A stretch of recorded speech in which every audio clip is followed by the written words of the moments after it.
Luke 12 from the Net Bible. Fear God, not people.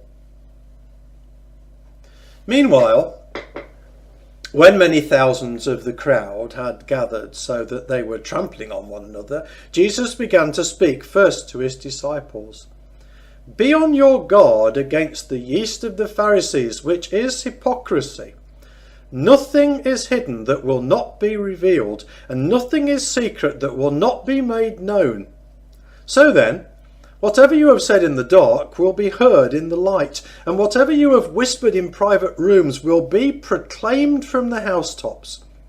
I tell you, my friends, do not be afraid of those who kill the body, and after that have nothing more they can do.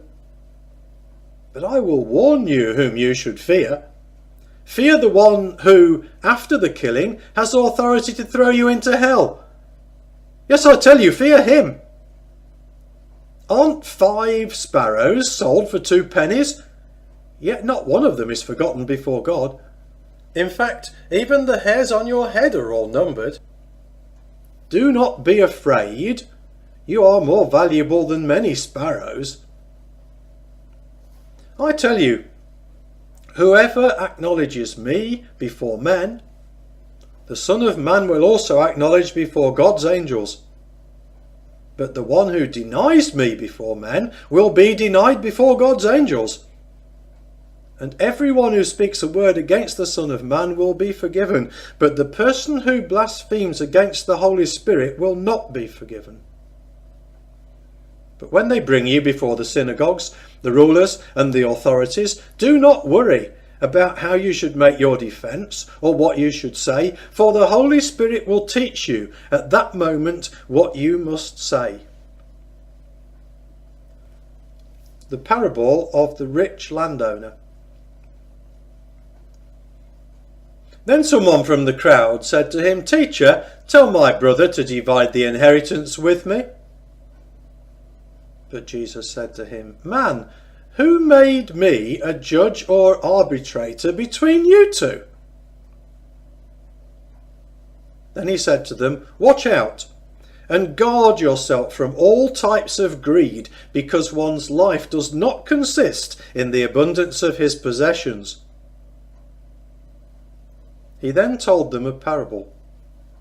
The land of a certain rich man produced an abundant crop. So he thought to himself, What should I do? For I have nowhere to store my crops. Then he said, I will do this. I will tear down my barns and build bigger ones. And there I will store all my grain and my goods. And I will say to myself, You have plenty of goods stored up for many years. Relax, eat, drink, celebrate. But God said to him, You fool, this very night your life will be demanded back from you, but who will get what you have prepared for yourself? So it is with the one who stores up riches for himself, but is not rich toward God. Exhortation not to worry. Then Jesus said to his disciples, Therefore I tell you, do not worry about your life, what you will eat, or about your body, what you will wear. For there is more to life than food, and more to the body than clothing. Consider the ravens. They do not sow or reap. They have no storeroom or barn, yet God feeds them. How much more valuable are you than the birds? And which of you, by worrying, can add an hour to his life? So if you cannot do such a very little thing as this, why do you worry about the rest? Consider how the flowers grow. They do not work or spin. Yet I tell you, not even Solomon in all his glory was clothed like one of these. And if this is how God clothes the wild grass, which is here today and tomorrow is tossed into the fire to heat the oven, how much more will he clothe you, you people of little faith? So do not be overly concerned about what you will eat and what you will drink, and do not worry about such things. For all the nations of the world pursue these things, and your Father knows that you need them. Instead, pursue his kingdom, and these things will be given to you as well. Do not be afraid, little flock, for your Father is well pleased to give you the kingdom. Sell your possessions and give to the poor. Provide yourselves purses that do not wear out, a treasure in heaven that never decreases, where no thief approaches and no moth destroys. For where your treasure is, there your heart will be also. Call to faithful stewardship. Get dressed for service and keep your lamps burning. Be like people waiting for their master to come back from the wedding celebration, so that when he comes and knocks, they can immediately open the door for him. Blessed are those slaves whom their master finds alert when he returns. I tell you the truth, he will dress himself to serve, have them take their place at the table, and will come and wait on them.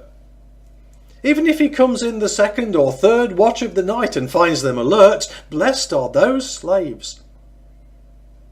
But understand this. If the owner of the house had known at what hour the thief was coming, he would not have let his house be broken into. You also must be ready, because the Son of Man will come at an hour when you do not expect him. Then Peter said, Lord, are you telling this parable for us or for everyone? The Lord replied, Who then is the faithful and wise manager, whom the master puts in charge of his household servants to give them their allowance of food at the proper time? Blessed is that slave whom his master finds at work when he returns. I tell you the truth, the master will put him in charge of all his possessions. But if that slave should say to himself, My master is delayed in returning, and he begins to beat the other slaves, both men and women, and to eat, drink, and get drunk, then the master of that slave will come on a day when he does not expect him, and at an hour he does not foresee, and will cut him in two, and assign him a place with the unfaithful. That servant, who knew his master's will but did not get ready or do what his master asked, will receive a severe beating. But the one who did not know his master's will and did things worthy of punishment will receive a light beating. From everyone who has been given much, much will be required, and from the one who has been entrusted with much, even more will be asked. Not peace, but division. I have come to bring fire on the earth, and how I wish it were already kindled. I have a baptism to undergo, and how distressed I am until it is finished. Do you think I have come to bring peace on earth? No, I tell you, but rather division. For from now on there will be 5 in one household divided, 3 against 2 and 2 against 3. They will be divided, father against son and son against father, mother against daughter and daughter against mother, mother-in-law against her daughter-in-law and daughter-in-law against mother-in-law. Reading the signs. Jesus also said to the crowds, When you see a cloud rising in the west, you say at once a rainstorm is coming, and it does. And when you see the south wind blowing, you say there will be scorching heat, and there is. You hypocrites! You know how to interpret the appearance of the earth and the sky, but how can you not know how to interpret the present time? Clear the debts. And why don't you judge for yourselves what is right? As you are going with your accuser before the magistrate, make an effort to settle with him on the way. so that he will not drag you before the judge, and the judge hand you over to the officer, and the officer throw you into prison. I tell you, you will never get out of there until you have paid the very last cent.